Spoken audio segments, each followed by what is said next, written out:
So we have 4 panelists. We have, at my right, Beth Sigurdson, my partner actually, an efficient broker, and a former broker. And we have Dianna George, who is Personal Lines Operations at Hub International, and she's an on-site manager at Totten Group. Then we have John McDonald with blueC, which we as brokers might think of as Blue Butler, and he's Chief of Technology. And then we have Yazan Alwaid with Silanis, and he is a regional account manager with Silanis, and that's an eSignatures software. So we've got questions on audio, questions on E for brokers, for non-brokers, and here we go. So, it helps if you turn the technology on. So first question is, John, can you tell us what are audio signatures? Okay. Can everyone hear me? Okay. Audio signatures are where you record a phone call. So it's a combination of the script that goes through specific process of identifying who the person is you're communicating with, what the purpose of the call is in terms of what content are you discussing. You would reference a policy number or other document number that you're referencing, and then some legal verbiage that goes through that the client agrees to be bound to the terms of that document. You take that as an audio file, and the way we do it is we tap into the phone systems to get that, and then you store it securely on the system, and then that can be used as evidence of the signature. Yazan, what is an e-signature? An electronic signature, forgive the way I'm going to describe it, is actually the electronic version of your wet ink signature. So instead of signing on paper, you sign electronically. There's a couple of use cases that we see with regards to electronic signatures, especially in intermediated transactions, such as a broker selling insurance to a customer. One is either over the phone. I'm on the phone with my customer. I've created the documents that they need to sign. So instead of printing to paper and signing on paper, you can send the customer an email. They can click on a link, arrive to a secure website, access their documents, view their documents electronically on their computer or a mobile device, do a simple click to sign to demonstrate their intent to be bound to the terms and conditions, and that's the key right there, is the intent to be bound, and then finally submit their documents. What happens behind the scenes is we bind that click to sign to the document in exactly the same location that would have appeared on a piece of paper. It's the exact same document that has been printed to paper, but the entire process is done electronically, so you maintain the entire audit trail as well electronically, and you never ever need to print to paper. So that is basically an electronic signature done through the phone channel. There are also face-to-face channels, but maybe we can get into that at another time for another question. Okay. So, John, what does a brokerage need to actually use or have audio signatures? Okay, so first off, you need a phone system. Oh, so you need a phone system. A phone system or Okay. a hosted voice over IP phone service is acceptable as well. Then you need what's called a tap. You have to tap into the phone system. So it's what's known as a wire tap. Now there are different ways to do it. Oopsie. Mostly what you do is what's called a passive tap. So you're just connecting into the wiring. You're not introducing any change to the phone system or any noise on the line. So you can't interrupt a phone call through a tap. You're just collecting the audio and the what's called the metadata about the call, the time of the call, the caller ID, the extension, that type of information. So you capture that information, you store it securely on a server somewhere, either in the cloud or on an on-site system, and you have the file available as an audio file on the system itself. So that's what's required on the broker system. You need a tap per phone or per line on your system. And would you recommend a separate server, John, or can you use a server that you have available space on in your office if you're not using cloud? This is almost always a dedicated server. Okay. And that's because phone calls are real-time activity, so you can't have anything interrupting that process. So it's usually a dedicated server that runs 7/24 in the back room. It's just automatically capturing the calls, recording everything, and then there's a user interface that allows you then to link those calls into your VMS and other things like that. And Yazan, what do we need to use electronic signatures? As a broker, a web browser, and an internet connection. Oh, and an account on eSignatures. Our solution is a hosted solution, so you literally can create an account, log in with your web browser, you don't need any technology on your machine, upload your documents, signature enable them, drag and drop the signature locations. Sometimes we can do it automatically depending on the document types being uploaded and setting templates and layouts and things of that nature. So, streamline the process for you as a broker. Anything that's repeatable can be templatized. And then click send on the customer's part, web browser, and an internet connection. Oh, and an email address to receive the email. So you need email address, okay. And so are they legally binding? Are electronic signatures legally binding? For audio signatures, Yeah. Yes, they are. In Canada, we have 2 laws that apply to recorded phone calls. One is under the criminal code. That's what's known as a one-party legislation, where one of the persons on that call has to consent to have the call recorded. That in a business arrangement, that's usually done through your employment agreements, where your employees agree that they're using your brokerage's phone equipment. They agree that they will have their phone calls recorded and stored on the company equipment. So that covers off the criminal code legislation. The other one is the Privacy Act in terms of the legal side. So under the Privacy Act, you have to, at some point, if you're collecting personal information, and in particular if you're sharing it with third parties, which you are obviously doing for insurance policies, you have to get consent from the person you're talking to. It's not just for audio recording, that's in general. Any information you're collecting under the Privacy Act has to be collected. So when we had a dry run for these questions, and I had learning, because I did not realize, as John said, that so when you hire, if you have voice recording in your office and you hire a new employee, you have to get their permission. So there you have to get something signed by them, right, John? Well, it's actually, usually it's an implied consent. So it's part of the agreement to work for the firm. So it needs to be in your offer of employment. It usually, that's the best place Okay. to put it. Some people have employees actually sign it. Some it's an implied consent. Some it's implied because it's known within the firm that we record phone calls. So that's an implied Hi. consent that people know that that's.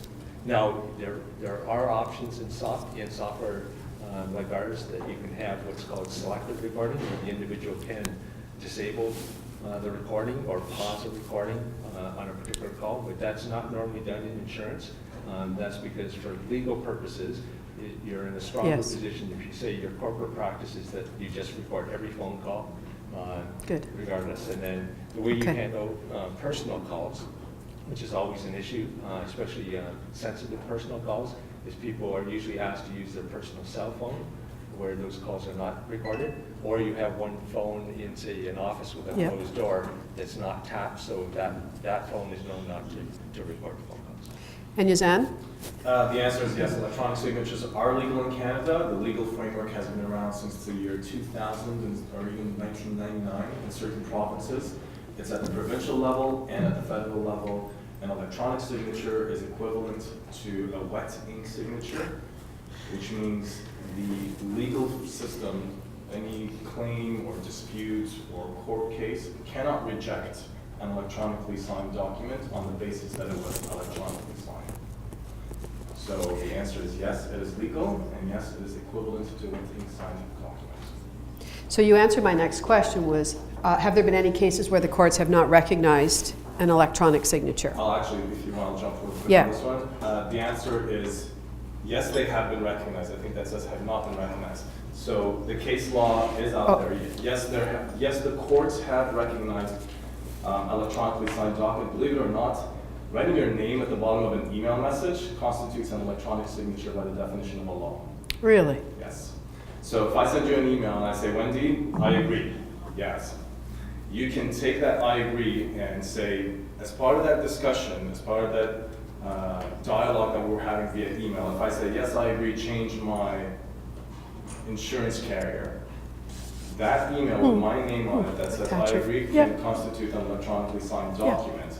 And that's actually what's been submitted to certain court cases, and the courts, yes, accept it. So the court system and the judicial system has not had any problems recognizing documents that are electronically signed, even as simple as an email message.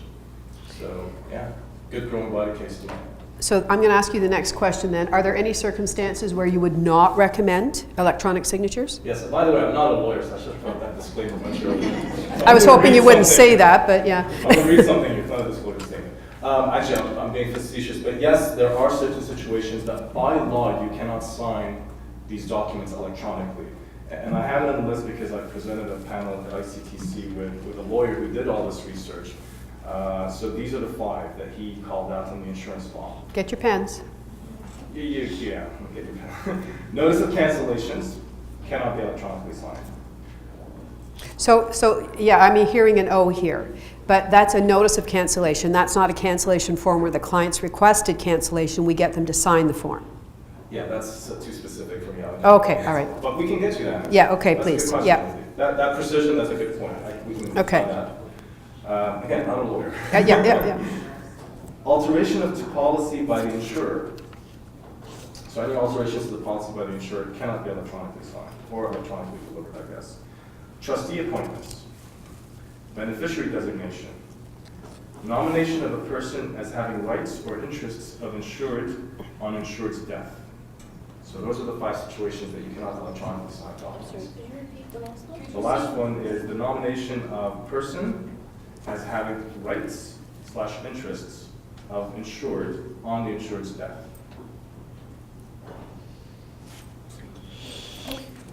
Okay.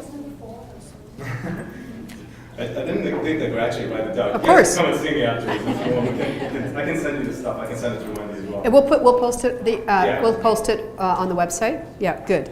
And John, would you say anything different to that? Well, the difference is with audio signatures, there's really no case law in Canada. So what typically happens is cases are settled before they get to court. So Good. there's really no case law. Now, I did ask my partner, our CEO, who is a lawyer, about the whole issue of what's not acceptable. He says, or what is acceptable, he says the law is actually not designated that way. It's not what is acceptable. It's really done on an exclusion basis. What can you not do? So he said, for instance, last will and testaments cannot be done through e-signatures or audio signatures. And- There's very few other things. And then Yazan covered And the then- other ones, I believe. That's right, are the insurance specific. So, John, we'll go to you first. How can a broker, like one of our core values you saw is that we start and end in the heart of our brokerage, which is the BMS, the broker management system. So using audio signatures, how do we start and end in our BMS? Okay, so with a system like ours, we have a database at the core of our system, and we have a user interface and a number of different interfaces that allow you to link that report into your BMS activity code or activity record or your abeyance record. We have partnered with a couple of the major BMS suppliers here to actually have what we call tight integrations, where the process starts in the BMS, you create your activity or your abeyance, and then there's an option to link that to the recording in our database.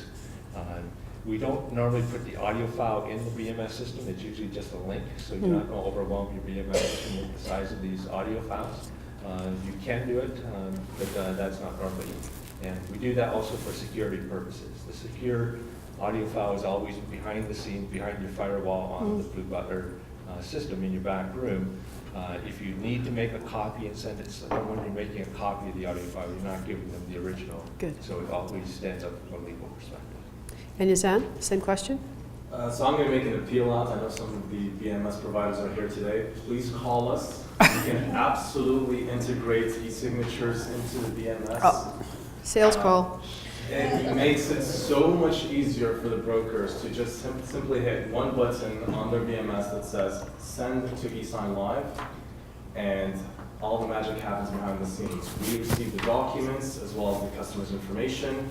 We create the email, send the email out to the customer. They'll click on the link, start signing securely within minutes. They can still be on the phone with their broker while they do it. So it is a convenience to the brokers. It differentiates and innovates their interaction with their customers. So yes, brokers, you can do this independent of your BMS by creating an account on our service and doing it manually, or it can be automated and integrated directly to your BMS. So I know you guys are here today, so please come find me when you're here. Okay, that's the last sales pitch. It's not a pitch. It's a feeling. So Beth, you're here speaking to audio signatures as a broker. So what did you do to make sure all the I's were dotted and all the T's were crossed when you put voice recording in place? Okay. Everybody hear me? Okay. We started with scripting, and each carrier, we needed to approach every carrier and make sure they would accept it, which they did, with the exception of facility and some of those substandard markets. And each one of them had their own take on what script they wanted us to use. So we combined them into one that incorporated everything, had some training with the staff, and then really to make sure your T's are crossed and your I's are dotted is the auditing afterwards to make sure that the staff are doing the scripting the way they need to. I would say that was the main thing. Dianna? So with the e-signature, it was the exact same as what Beth said. It was the scripting that we went over with all of our staff on how to approach, how to talk to our customers, and promote the e-signature piece. We have been using e-signature in our brokerage for 4 years, so I would consider us probably early adopters to the process here in Ontario or even maybe even Canada. We also reached out to each of our carriers. Again, it was 4 years ago, so it was a bit of a time-consuming process, helping them to understand what the workflow was. And we were able to overcome, and just like Beth, facility was no, we still needed the wet signature, which was fine. And that really, I guess, from that perspective, the audio and the e-sig was pretty well the same, to making sure that the I's were dotted and the T's were crossed. So Beth, audio signatures, what do you think was the benefit? Well, right off the gate was workflow, because the application did not need to be sent to the client. So competing on a direct level, being able to do that right over the phone. You still create the application digitally while you upload to portals or whatever while you're collecting information, but there's none of that back and forth with the client. We went a little further because we didn't want to have to do the application that way and then still have to send out the authorization form for the payment and the privacy form and whatever AB form you might have. So we incorporated all of that into the audio so that the client had a once and done experience. And some of the carriers issue documents next day. So you could literally talk to a client today and the documents in the mail tomorrow. Is that an experience you would support? Okay, good. Yeah. So Fantastic. Dianna? I have two more benefits though. Sorry. Excuse me. Excuse me. I have more. Okay. The other one was E&O, because it doesn't just relate to applications. It relates to, I didn't want collision on my car. And then months later, they have an accident, and of course, well, I wanted collision. Well, actually, you didn't, and here's the call. Also, You don't do it in that sort of Not told you like so, that. right? Okay. Bad customer service. Sean's cringing, just so you Sorry, know. Sean. That's not how it's done at all. And then the other issue, so that was hopefully reducing exposures, and also just he said, she says with underwriters sometimes.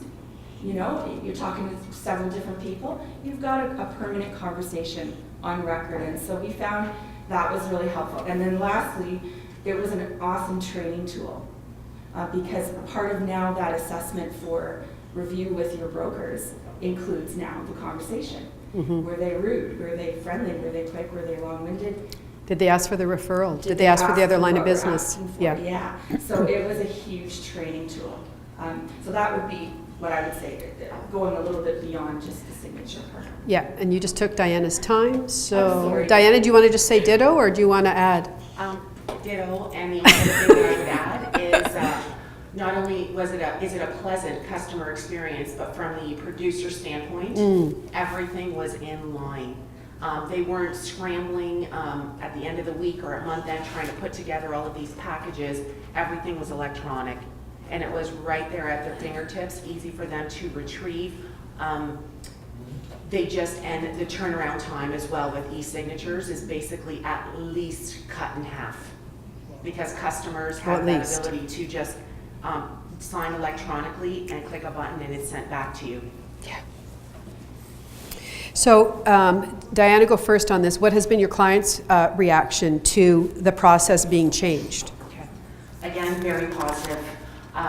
One thing that I found when we were initially rolling this out was everybody has a computer, everybody has an email address, and they probably have a printer. Having that scanner or fax machine was where the glitch started. So it was very easy to communicate with customers over the phone and get that new business package to them and for them to print it, and then they had to find a way to get it back to us. And so with the e-signature piece and not having to do that step and just review that document, sign it electronically and hit send and have it sent back to us has been extremely positive. And Beth? I think I touched on it earlier. It's just that the quick process of not having to return anything. But did clients acknowledge that? Did They they did. recognize? Okay. They did, and because they had their documentation so quickly, you get a lot of surprised clients. Oh, I'll have it that quickly. So it was reaching a standard that they didn't even expect we'd have. Excellent. So, Beth? Can I ask a question? No. But doesn't Yes, Will? but doesn't the customer have to have the same software in order to send it back? No? The e-signature? No, it's a web browser, so you need the Okay. internet Right, and email yeah. address. It's a good question, Will. Thank Yeah, you. yeah. And it could be their mobile as well. It could be their computer, their laptop, or their mobile, right? Yep. Right, Yazan? Okay. Web browser and internet connection. That's all you need. Okay. Beth? And an account. Not the Okay, customer. the girl took a note. Awesome. Beth, the question is, did you do it for all lines of business? No. No. We started with personal lines, starting to move it into commercial afterwards. It always starts with personal lines, I think. So it was going to move to small business, and then, of course, not for large, because you typically don't do business that way. Right. It's usually face-to-face for larger. Yeah. And Dianna? Ditto. That's going to be my favorite word. So, Dianna, are there any instances when you, what's your phrase, Yazan? Wet ink? Wet ink signature. When you insist on a wet ink signature? Okay. So in addition to what was required by law, actually our own in-house cancellations, we do not use e-signature for. And that for us was a personal decision because we really didn't want to make it that easy for a customer to cancel. Sorry, Sean. And that's it. Beth? Just it. So just really cancellations. Yes. Okay. Yeah, and I'd add to that the facility and the Oh, right. the high risks, which are the same, and also forms. Sometimes the forms coming from carriers like 28As or change of coverage, elimination of coverage, we did that manually Not audio. because it was a form. Right. Right. So I don't know who wants to answer this one, but do you think broker-carrier agreements need to include a point on audio or electronic signatures? Yazan? First, I don't think it's required, maybe recommended or well advised, but don't seem to think that it would be required. A lot of carriers today have policies around accepting electronically signed documents, so it doesn't really need to be that explicit, I think. John, would you add anything to that? It would just help in the implementation process because at this point, there's only, well, we partnered with Economical. They made a blanket statement, anyone using Yep. our product can use them out of the gate. You don't have to get approval. But for the other carriers, at this point, you have to go to the individual carrier and get specific approval to use it for those carriers. So. Because you think from a carrier viewpoint, they have to change how they audit now, right? So it's no longer, you can send them electronic documents, you have to send them a file. So they have to be able to receive and know how to audit the file. Yeah. It is becoming more popular because we've heard rumblings from some of the carriers that, they're thinking of doing Good. the blanket acceptance. Good. But at this point, only where the Economical does it. So Beth and Dianna, you might have answered this already, but did your workflows and your procedures have to change much when you implemented audio signatures, Beth, electronic signatures, Dianna? For audio, yes. Do you want me to go first? I thought that was the plan. It was the plan. Okay. I love when there's a plan. For audio, yes, they did change because it's a way you need to make sure that script is being said in a way that they're capturing all the right information. So the training was, just the way you do it changes. And you also want to use your own words, otherwise you sound like you're reading something off a paper. Yeah. So each person had to sort of practice, and so there was some learning there. And the workflow, of course, eliminates having to send anything. So it skinnied up the workflow, Yes. but it changed the conversation. Exactly. Okay. Diana? See the question again? How did your workflows and Okay. procedures need to So, change? The workflows themselves, again, didn't change. It was how we handled that document once we got it back from the customer. Again, a very streamlined process. So in the past, we would get documents in, we would have to print them in-house, so our producers could sign that document to get Yeah. the signed document back to a customer, so that they had the full package as well.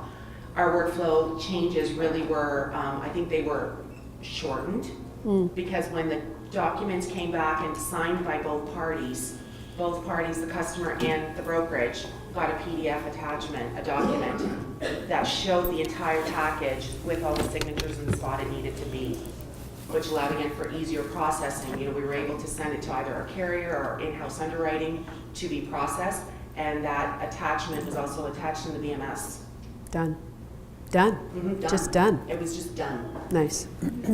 So how much training did you need to do to deploy electronic signatures? Once the system was put in place and all of the testing was done, the training itself, from a producer standpoint, questions included, was no more than 30 minutes. Okay. And audio? I can ditto that one. The only extra piece was after the training, you want to walk around and make sure you've done one-on-ones and that they're Yeah. comfortable with scripting. So there was a little more work as far as making sure they're doing it right, and plus the auditing after the fact. Now, John, you would have a different answer to this. Could you share your answer on the training? Because you start at a different level, right, in the organization. You don't start with front line, you start with back line. Right, so when you put a Blue Butler system in, there's a lot more to it than just the signature part. It's all about recording the calls for all kinds of purposes. So we always start with the senior management team to make sure we understand the business objectives going forward. The system has to be adapted to the particular ways you want to tag your call content and the particular scripts that you want to use. So we provide the defaults on what we've kind of seen as best practices, and then we adjust those depending on what lines you're carrying, what kinds of reportings you want to get off the system, that side. So we always start with the management team first, Then, set the system up, and then the actual training for the Yep. users goes pretty straightforward, because you're training them on the specific workflows that you want to use in your organization. I think Beth and Devona, I've been with Devona too much lately. Beth and Diana, you already answered that your internal audit process did not have to change much. You just changed how you audit, not what you audit. Okay. And any issues, have any issues arisen from using audio or electronic signatures? Ditto, no? Perfect. And claim situations, any claim situations made more difficult because you had to produce the documentation in a different way? Nothing. Ditto? Nothing. God. Okay, so in the past, when you had to produce a document for an underwriter, for an adjuster, you merely pulled it out of your T filing, or you had it in your attachments and you sent it. How do you, I get it with electronic, but how do you do it with audio? Well, you would send the document, you do have a document, but it's not signed physically, and then you'd attach the, I don't know if it's a Audio video file? or audio file, and you can email that or whatever for someone to listen to. Okay. And John, short answer, what percentage of brokers are using audio signatures? Well, our system today in Canada is about 100 brokers that are using them, and they tend to be the medium to larger Okay. brokers. And Yazan, do you know what percentage are using electronic signatures, whether it's Silanis or whatever the other names are? I don't know the total percentage of brokers in Canada using it, but I know of the ones who have used or taken the technology in, over 90% adoption rates. So anyone who's been handed an electronic signature solution, over 90% adopted, say absolutely I want to use this. And why did the 10% not adopt it? It's mostly because of demographics. It's a paradigm shift. Some folks still like the paper. Yep. Okay. Some folks still say, I like to go visit with my customer, bring pen and pad. Yep. And, you know, it's- And I know you have an answer for that. Yes. So, boys, how much does it cost? I thought John? it was a sales pitch. Yeah. John, how expensive a technology is blueC? Okay, so with blueC, there are some options on the system, so it depends on the size of your broker. But it's an on-site product, so it's mostly a capital one-time cost. It's going to range between $500 and $1,000 per phone that you want to record as a one-time cost, and then there's an ongoing annual cost for the software updates and help desk. It's going to range from about $50 to $100 per user that's using the software. I'm sorry, that's per month or per year? That's per year. Per year. So it's mostly an upfront cost. Yazan? No infrastructure costs, no hosting costs or IT costs. The only cost will be a user account if you have a small brokerage, so you have individual users, and those are usually under $300 a year for a single user. And then there's volume discounts, obviously. For larger brokerages, instead of doing it by user, we can do it by volume of documents signed. So this way you're not saying to yourself, well, maybe one user does 100 of these a month versus another user who does it only once a month. Okay. And then having to pay user licensing for both, we can just do it on the volume, total volume of the organization. So there's flexibility there. And? Again, no infrastructure costs. No infrastructure costs. Dianna, Beth, barriers to wider adoption, what do you see as barriers? I don't really see a barrier. Yeah. Sorry, I don't really see a barrier to wider adoption. In my opinion, Yes. this is the next logical step to customer service. I don't, we do our best to try to stand out as brokers to our customers, and we are making it as easy as possible for them to interact with us without really having to come into the office if that's Yeah. what they choose, without ever having to print that piece of paper. So not only do we not have to store it, neither do they. Because Yeah. they've got that copy of that application or whatever form it is, they've got an electronic copy that they can store on their home PCs. So I Excellent. don't see a barrier. Okay. We have 2.5 minutes for questions from the audience. Yes. Normally our procedure is we send it out to the clients, they send it back, and then the broker signs it. Is that how it works with you guys? When we send it out, click it, it comes back to us with their signature, and then your company does something to add our signature, and then it goes back out to the client? Yeah, I'll put it in very simple terms for you. You can have multiple signers with multiple points and multiple signatures per document. Even if you have two folks signing it from the customer perspective, husband and wife, they can both sign individually from home PC, office PC, mobile device, laptop, tablet, and then the broker or the producer, once the workflow comes back to them, we can set a workflow and say, this is signer 1, this is signer 2, this is signer 3. So then they'll receive a notification that it's their turn to sign. And so in this way, we ensure that the entire process is done in also in a compliant manner. Right? Thank you. Any other questions? Yes. How are you? Good. Beth and Diane, you're using two different systems, and I'm just wondering from the customer experience perspective, I'm not sure how to answer the questions because I'm looking for a bit of a comparison. Maybe